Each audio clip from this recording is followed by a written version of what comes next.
पाकिस्तान इस वक्त दुनिया का 5वां छठा बड़ा मुल्क है आबादी के लिहाज से, अगर पॉपुलेशन की रैंकिंग की जाए।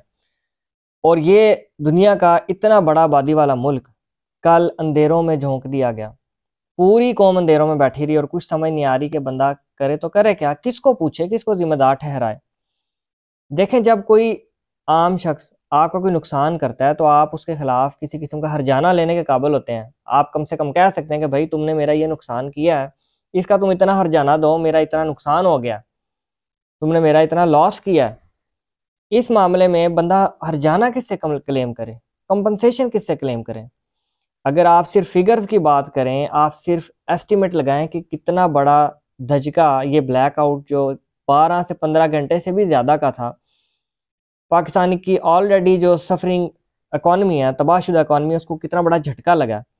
जो फ्रीलांसर्स है, जिन्होंने डेडलाइंस के अंदर अपना काम प्रोवाइड करना था, जो बाहर बैठे हुए क्लाइंट्स हैं, उनको डॉलर्स में पेमेंट होती है टाइमली। अगर आप ऑर्डर नहीं देते अपने क्लाइंट्स को तो वो आपको पे नहीं करते। जिन्होंने अपने क्लाइंट्स जो बाहर थे उनके साथ कम्युनिकेशन था कि आपको टाइमली हम ऐप्स बना के देंगे, और वो नहीं बना के दे सके, या कोई डाटा फॉरवर्ड करना था वो नहीं बना के दे सके, तो कितना बड़ा लॉस जो है उन्होंने सफ़र किया। इसी तरीके से कई लोग ट्रेडिंग का काम करते हैं, क्रिप्टो करेंसी का, स्टॉक्स का, लेन देन के मामलात। ये कितना बड़ा धचका था पाकिस्तानी कौम को। और सिर्फ एक दो इलाका नहीं, पूरा पाकिस्तान जो है अंधेरों में डूब गया। और कोई बिजली का नामो निशान ही नहीं, गैस का नामो निशान नहीं।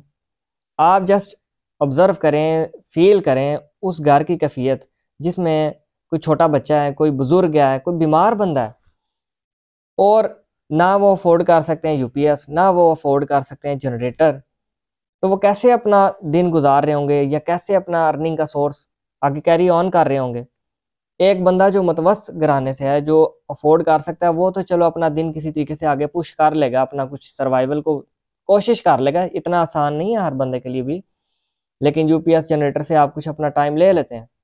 लेकिन जो लोग ये अफोर्ड नहीं कर सकते, उनके ऊपर क्या बीत रही होगी इतनी शदीद सर्दी में। अब इन सारी सिचुएशंस का जिम्मेदार कौन है?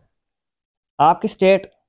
स्टेट जो आपके लिए जिम्मेदार थी कि आपको एनर्जी टाइमली प्रोवाइड करे। स्टेट आपकी मौजूदा सूरत हाल ये है कि एक दिन भी माफ़ नहीं करती कि आपकी इलेक्ट्रिसिटी का जो बिल है वो डेडलाइन अगर एक दिन भी ऊपर होगी है तो आपको जुर्माना करते हैं।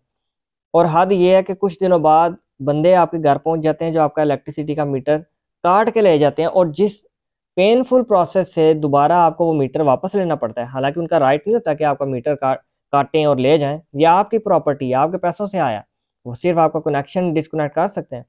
इसके बावजूद वो इतना आपको तकलीफ देती है स्टेट कि बंदा उसका अंदाज़ा भी नहीं कर सकता। लेकिन जब रेसिप्रोकेट करने की बात आती है, और जब स्टेट की बारी आती है कि भाई स्टेट हमें दे क्या रही है, बिल्स का मुलाहिजा करें, उसके अंदर डिफरेंट कैटेगरीज के टैक्सेस लगाए जिनकी समझ भी नहीं आती। जीएसटी टैक्स, एफपीए, और पता नहीं क्या क्या करके बिल आपका 4,000 होगा तो आज 7-8 हज़ार के करीब आ रहा होगा, जिसमें डिफरेंट टैक्सेस लगे होंगे। और पिछले महीनों में जो इन्होंने फ्यूल प्राइस एडजस्टमेंट की मद में लोगों को लूटा है, फिर हाई कोर्ट ने इंटरफेयर किया था कि भाई रुक जाओ, ये किस चीज़ का आप फ्यूल प्राइस एडजस्टमेंट ले रहे हैं, ये तो कोई नहीं है, बिल जो ले रहे हैं तो फ्यूल प्राइस एडजस्टमेंट की क्या ज़रूरत। तो फिर जाके ये रुके, और अभी भी रुके नहीं है, ले फिर भी रहे हैं, लेकिन किस्तों में ले रहे हैं। यानी इतना जुल्म, इतना पहले ही गरीब पिसा हुआ है महंगाई का, परेशान है, स्ट्रेस्ड है, लोगों को समझ नहीं आ रही, लोग आपस में लड़ने लगे हुए हैं। लेकिन रीज़न ये है कि स्टेट उनके साथ बुरा कर रही है। स्टेट उनको ऐसा माहौल दे रही है कि वो नीम गुस्से में जिस तरह बंदा होता है वैसे रहने पे मजबूर हो गए हैं। ये स्टेट की तरफ से बिल्कुल एक मेंटल टॉर्चर एंड अब्यूज़ है आम बंदे के लिए। भाई दुनिया बहुत आगे जा चुकी है। दुनिया मार्स पे घर बनाने की सोच रही है, मार्स पे ऑक्सीजन का इन्वायरमेंट क्रिएट करने की सोच रही है। ऐसी टेलीस्कोप्स बना दिए हैं जो दुनियाएं, डिफरेंट दुनियाओं को दरियाफ्त कर रहे हैं जहाँ पे ऑक्सीजन है। ऐसी स्पेसशिप्स आ गई हैं जो सितारों तक जाने की बातें कर रही हैं, गैलेक्सीज को डिस्कवर कर रही हैं, ऐसे मिनरल्स डिस्कवर कर रहे हैं जो जो एनर्जी ऐसे इन्फिनिट सोर्स बने। लेकिन हम उस जगह पे खड़े हैं जो स्टोन एज से किसी तौर पे भी कम नहीं है। हमारा रहन सहन, हमारा दिन गुजारने का तरीका बिल्कुल स्टोन एज में जा रहा है। और स्टोन एज में भी कोई निज़ाम होगा, कोई सिविलाइजेशन होगी, कोई डिसिप्लिन, रूल्स एंड रेगुलेशंस होंगे, हमारे तो वो भी नहीं रहे। और इस सारी सूरत-ए-हाल में अगर आप अपने पॉलिटिकल लीडर्स से कोई बात करें कि जनाब ये आप क्या कर रहे हैं, मुल्क किधर जा रहा है? तो हमेशा आपको बेतुका जवाब मिलेगा कि ये इलेक्शन आ रहा है, तो वो आ रहा है, तो उसका कसूर तो इसका कसूर। हर उस बंदे का कसूर है जो सीट पे बैठा हुआ है, वो ज़िम्मेदार है अपनी पॉलिटिकल अफेयर्स का और अपनी स्टेट का।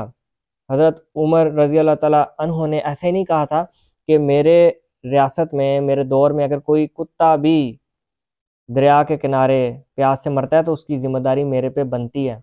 यहाँ पे ज़रूर ये बात नहीं थी कि कुत्ता ही मरेगा तो मेरी ज़िम्मेदारी है।